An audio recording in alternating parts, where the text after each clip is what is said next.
God's design was prosperity through family. And through the family, we prosper. I want you to understand that I've seen more and more as I've gone on in the years, that as we've seen a breakdown of the family, and as we've seen that the family is not what it used to be, I've seen that people prosper to the family because I've seen the suffering that happens when they don't have a family. And God's design is that it's through family that we reproduce. That is why sex outside of marriage is such a big problem. Because sex outside of marriage results in us reproducing without a family. And our kids growing up without a family. You see, if we reproduce outside of marriage, that man and that woman are not fully committed to each other. This is the Active Church.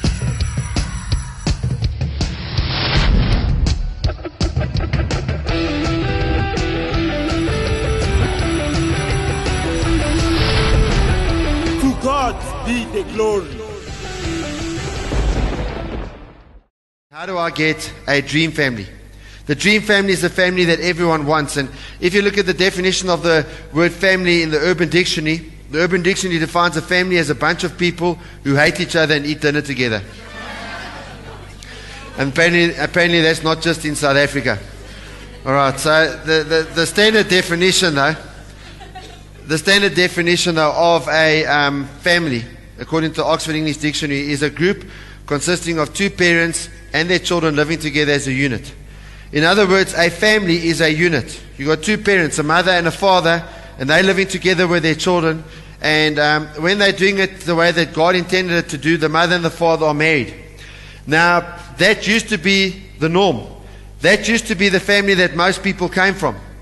But in modern day society, the statement goes that this does not reflect reality.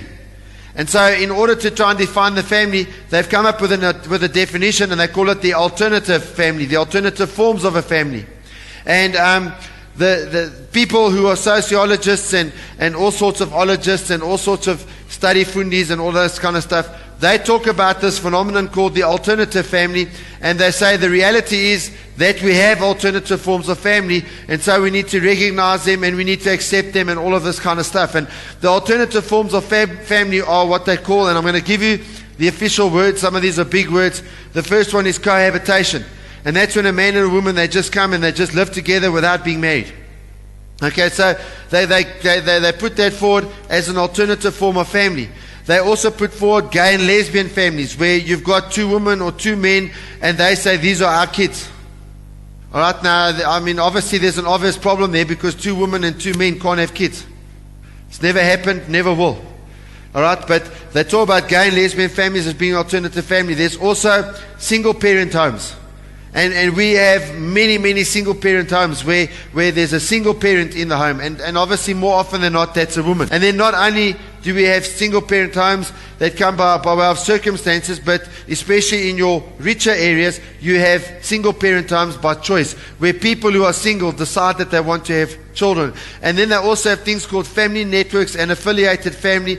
And this is people who live together as families that aren't really family. They're not biologically related. It's just a whole lot of people that come together and live as if they're family. And then, of course, you also have a phenomenon called communes. And communes are when you get a whole lot of people just living in one house or one flat together, sharing the house and sharing the flat. And these are all alternative forms of family. But, you know, there are studies that are showing that as these alternative forms of families, as these alternative family structures become the norm, that they are causing a tremendous amount of problems.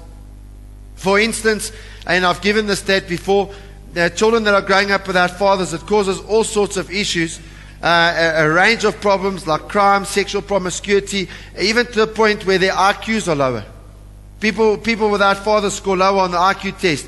And in my experience as a pastor, the alternative family structure does not work. Because where kids come from any alternative family structure, they have a disadvantage to people who come from a home where there's a mother and a father who are committed to one another in a marriage. There is a difference. I've seen that as these family structures, these alternative family structures become more prevalent, the abuse of children, being sexual or physical, has skyrocketed. Right? We don't live in a very nice place to live because of these alternative family structures. And so when you look at this, you know, at the end of the day, if we want to have a dream family, if we want to have the kind of family that we dream of, the kind of family where we're accepted for who we are, but we're also safe and secure, and we know that, listen, I've got some place to go, I've got a place called home, then we really need to get back to the dream family that God set before and that is described in the Bible. And that's what we want to just talk about today. We want to just talk about some truths about the family and about the way God intended the family to be. And also then just give some warnings about what happens if this family doesn't happen. And the first thing we see is that we rule the earth through the dream family. We literally rule the earth through the dream family. When you go and you look at the mantle that God put on Adam and Eve to rule the earth and to dominate the earth and to have dominion, then you see that the family was a big part of that. In Genesis chapter 1 verse 28, God blessed them. Prosper, reproduce, fill the earth, take charge. Be responsible for the fish in the sea and the birds in the air, for every living thing that moves on the face of the earth. So you see it starts there. The man and the woman, they come together. They produce children. And out of this whole family unit, the family unit works in such a way that the families come together and rule the earth, including all of the animals and all of that kind of stuff.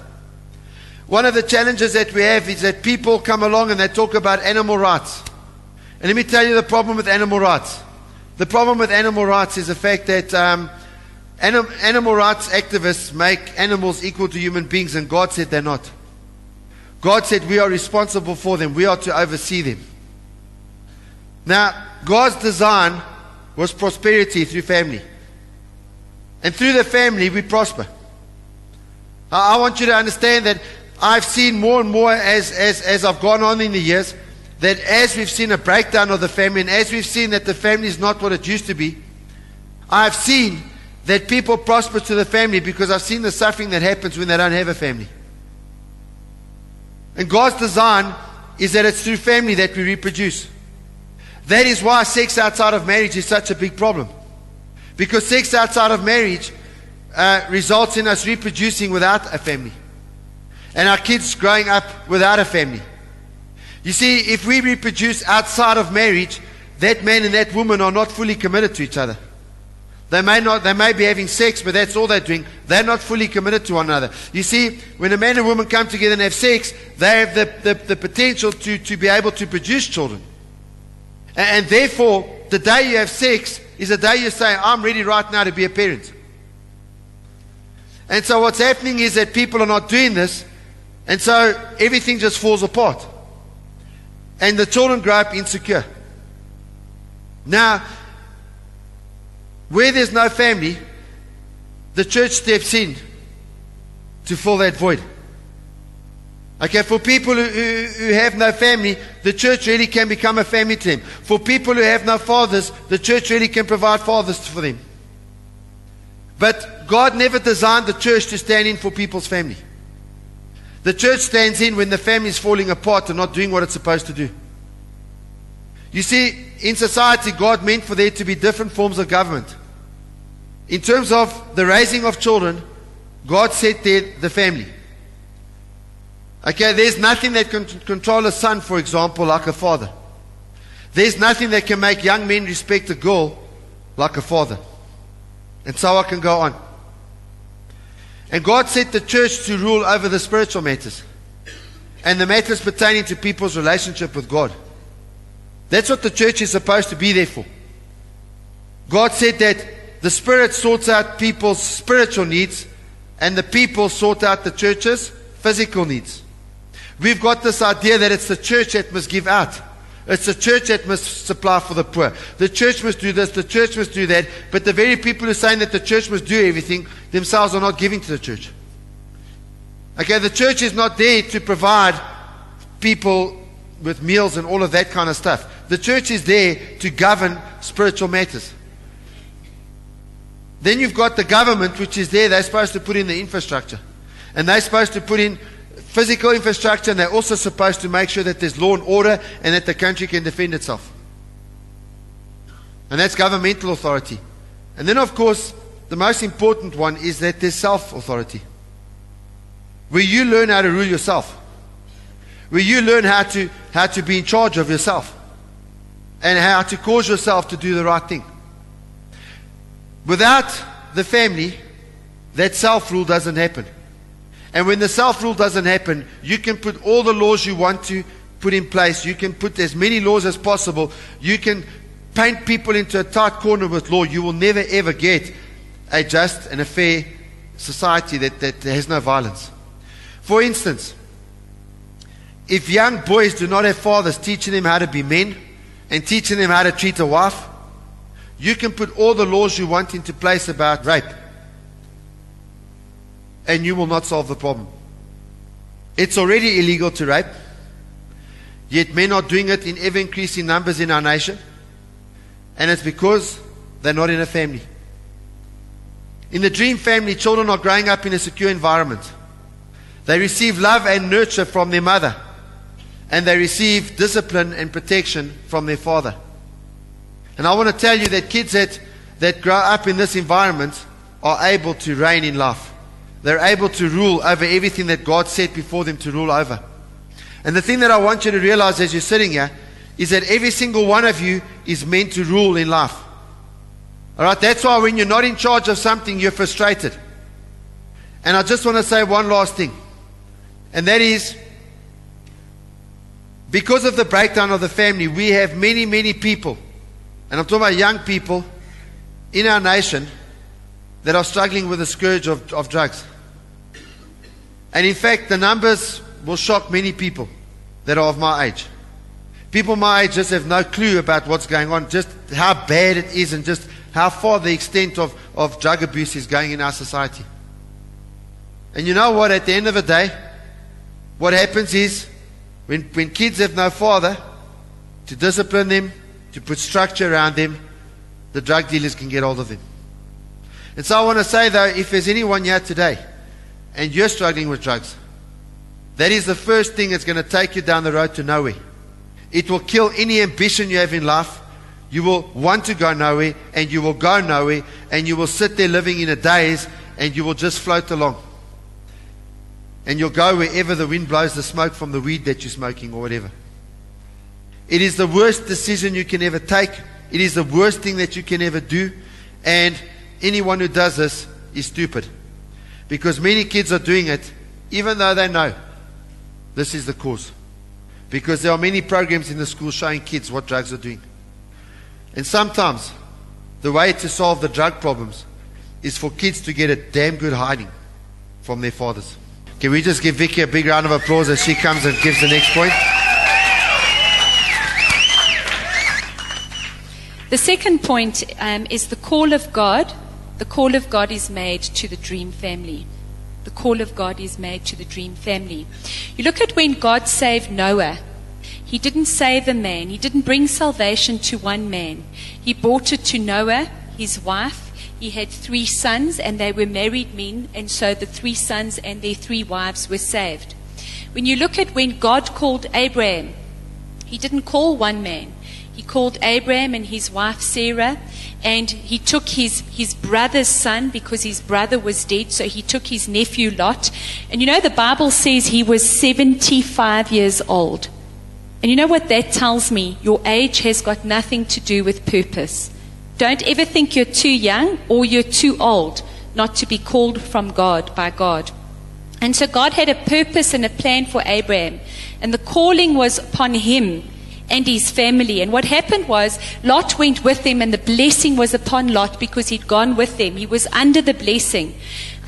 He got a bit greedy. Abraham, there was fighting between his men and Abraham's men with their cattle, and Abraham said, do you want to go? Do you want to choose land and go? And he said yes. But what he didn't understand was he was stepping out of the blessing. He was blessed while he was following that purpose. He stepped out of the blessing, and he was not blessed anymore. If you read and follow the story of Lot, he didn't walk under blessing after that.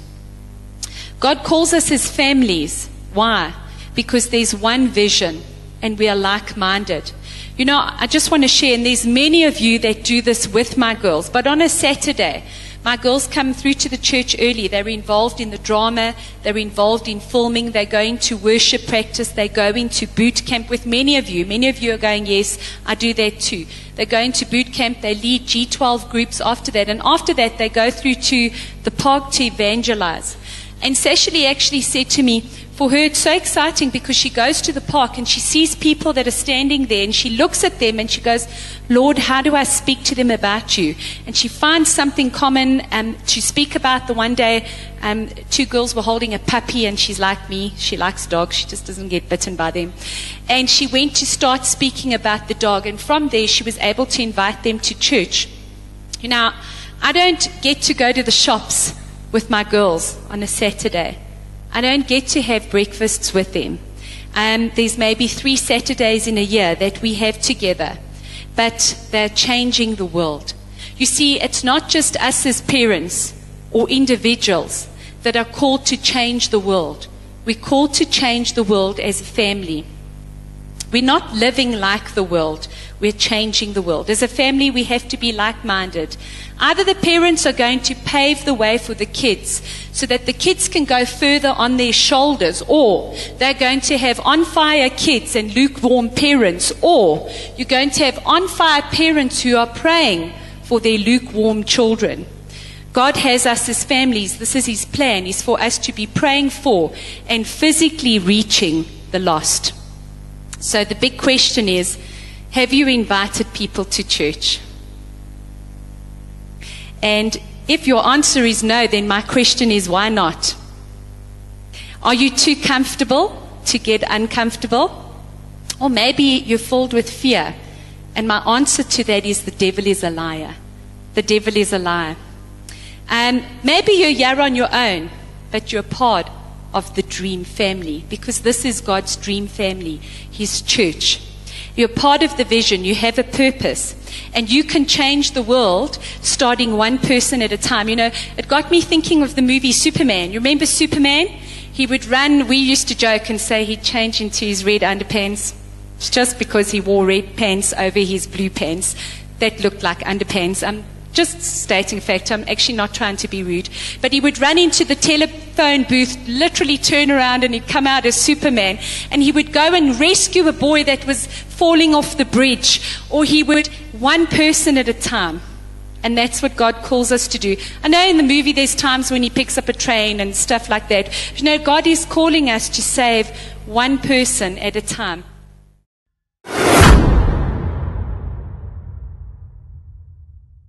I looked, and there before me was a white horse. Its rider held a bow, and he was given a crown. And he rode out as a conqueror bent on conquest.